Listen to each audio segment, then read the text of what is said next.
What you're about to hear is going to make your blood boil. And I'm not talking about some internet rumor or backstage gossip. I'm talking about a betrayal that's been 20 years in the making. I'm talking about WWE spitting in the face of every single fan who's been loyal to this company. This is Wrestle Scope, and we need to talk about what WWE just announced for Backlash 2025. Because what they're planning, it's not just controversial, it's not just shocking. It's an absolute slap in the face to everyone who's ever bought a ticket, streamed a show, or believed in what professional wrestling is supposed to be about. John Cena versus Randy Orton for the Undisputed WWE Championship at Backlash 2025. Hello viewers, if you're new here, please don't forget to like and hit the subscribe button for daily updates on WWE Raw. And before you start typing, "This is awesome" in the comments, let me tell you exactly why this match is the most insulting, manipulative, and downright disrespectful booking decision WWE has made in years. Hit that like button if you're ready for the truth, drop a comment telling me if I'm right or wrong, and subscribe to Wrestle Scope because we're not afraid to say what everyone else is thinking. Let's break this down. The setup that nobody asked for. Here's what we know so far. WWE has officially announced that at Backlash 2025, taking place in Lyon, France on May 4th, John Cena will face Randy Orton in what they're calling the final chapter for the Undisputed WWE Championship. The final chapter? Are you kidding me right now? These two have faced each other 127 times. 127 matches. That's not a rivalry, that's not even a saga, that's a part-time job at this point. We've seen Cena versus Orton on Raw, we've seen it on SmackDown, we've seen it at SummerSlam, Survivor Series, Royal Rumble, Hell in a Cell, TLC, Bragging Rights, Breaking Point, and every other pay-per-view you can possibly imagine. And now WWE wants us to believe this is some epic, must-see encounter that we should all be excited about?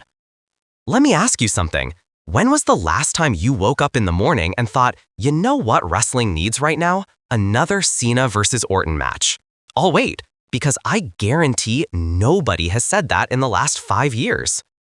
But here's what really makes this insulting. This isn't just about running back the same match we've seen 100 times before. This is about who they're taking the spotlight away from. Cody Rhodes just finished his story. Gunther is having the most dominant Intercontinental Championship reign in modern history. LA Knight has the crowd eating out of the palm of his hand every single week. Logan Paul is bringing mainstream attention to the product. And let's not even get started on the incredible talent in NXT right now, like Trick Williams, Carmelo Hayes, and Braun Breaker, who are ready to break through to the main roster. But instead of giving any of those people the massive WrestleMania to Backlash spotlight, WWE is going back to 2007. They're literally telling the entire current roster, yeah, you're not good enough, we need the old guys to save us. And don't even get me started on how this affects the women's division. Rhea Ripley, Becky Lynch, Charlotte Flair, Bianca Belair, Io Sky, these women have been tearing the house down every single night, proving that women's wrestling isn't just equal to men's wrestling, it's better than men's wrestling in a lot of cases. But do they get the main event spot at a major international pay-per-view? No. We get John Cena versus Randy Orton again. This is the same company that spent years telling us they wanted to build new stars. The same company that said they learned from their mistakes of relying too heavily on part-timers. The same company that promised us they would focus on the future. And here we are, watching them break every single one of those promises right in front of our faces. But it gets worse. Oh, it gets so much worse. John Cena's controversial return. Let's talk about John Cena for a minute. And before the Cena fans come for me in the comments, let me make something crystal clear. I respect John Cena. The man is a legend, 16-time world champion, Make-A-Wish ambassador, Hollywood star, icon. All of that is true. But here's what's also true. John Cena doesn't need this match. John Cena doesn't need this title. And most importantly, John Cena doesn't need to take a spot that should go to someone who's actually here week in and week out, grinding it out on the road, building their legacy. Cena announced his retirement tour. He said 2025 would be his final year. And you know what? That's beautiful. That's the right way to go out. Give the fans one last run, put over some young talent, have some great matches, and ride off into the sunset as one of the greatest of all time. But winning the Undisputed Championship at Backlash in what's supposed to be a dream match against Randy Orton? That's not putting over young talent. That's not building for the future. That's ego, pure and simple. Think about this logically. If Cena wins at Backlash, he becomes a 17-time world champion, breaking Ric Flair's legendary record. Great story, right? Except we all know Cena is retiring. So that means the title is just going to change hands again within a few months, which makes the championship look like a prop instead of the most prestigious prize in professional wrestling. And if Orton wins, then we just had a massive match where the outcome was never in doubt because everybody knows Cena's on his way out anyway.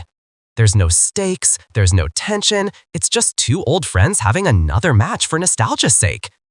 Either way, the championship loses. But here's the part that really bothers me, the part that should bother every wrestling fan who cares about the integrity of this business. John Cena has been in Hollywood for the past few years. He pops in for the Royal Rumble, he shows up at WrestleMania, he does a couple of Raw episodes when they need a ratings boost, and that's fine. Nobody begrudges the man for having a successful acting career. But you can't be a part-timer and be the champion in 2025. Not when you have a roster full of full-time performers who are busting their ass 300 days a year. Not when you have guys like Seth Rollins, who've carried this company through injuries, through pandemics, through every crisis WWE has faced in the past 5 years. This is the same mistake WWE made with Brock Lesnar. Remember when Lesnar was champion and we'd go weeks, sometimes months, without seeing the title on TV? Remember how that devalued the championship? How it made every other storyline feel less important? We're about to do that all over again. Except this time it's even worse, because at least Lesnar was presented as an unstoppable final boss. Cena is literally on a retirement tour. He's already got one foot out the door. And Randy Orton? Let's talk about Randy Orton. The Randy Orton problem. Randy Orton is 44 years old. He's been wrestling professionally since 2000. That's 25 years in this business. He's done everything there is to do.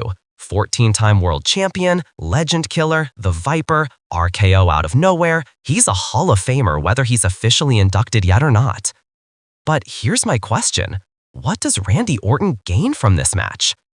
If he wins, he becomes champion again at 44 years old, which means we're right back in the same position we were in 2020, when WWE couldn't decide if they wanted to build new stars or just keep recycling the old ones. And if he loses, then he just put over a guy who's retiring anyway, which does absolutely nothing for his character or legacy. This is a lose-lose situation for Orton, and it's a lose-lose situation for the fans. I know what some of you are thinking, but their matches are always great. They have chemistry, they know how to tell a story. You're right, they do have great chemistry. They've had some incredible matches over the years. The Iron Man match, the I Quit match, the Hell in a Cell, all classics. But that was 15 years ago. We're not in 2009 anymore. The business has evolved. The audience has evolved. We've seen so many different styles of wrestling, so many incredible performers from all around the world. We've been spoiled with amazing matches from the Young Bucks, Kenny Omega, Will Ospreay, Kazuchika Okada, Bryan Danielson, and countless others. We've raised our standards. And Cena versus Orton in 2025 doesn't meet those standards. Not because they're not talented, but because we've literally seen everything they have to offer each other. There are no surprises left. We know every move, we know every counter, we know every near fall, we know how the story is going to be structured because we've seen this exactly 127 times before. And yet WWE is asking us to pretend this is fresh. They're asking us to pretend this is exciting. They're asking us to suspend our disbelief and act like this is the most important match of 2025. It's insulting. It's lazy booking. And it proves that despite everything WWE says about wanting to change and evolve, when push comes to shove, they're always going to fall back on what's comfortable, what's safe, what they know will pop a rating for one night, even if it damages the long-term health of the product. But you want to know the absolute worst part about this whole situation? The part that makes me angrier than anything else? This match doesn't just hurt the championship. It doesn't just hurt the current roster. It hurts the fans. It hurts the fans who've been begging WWE to give Cody Rhodes a proper title reign without immediately throwing him into nostalgia feuds with legends from the past.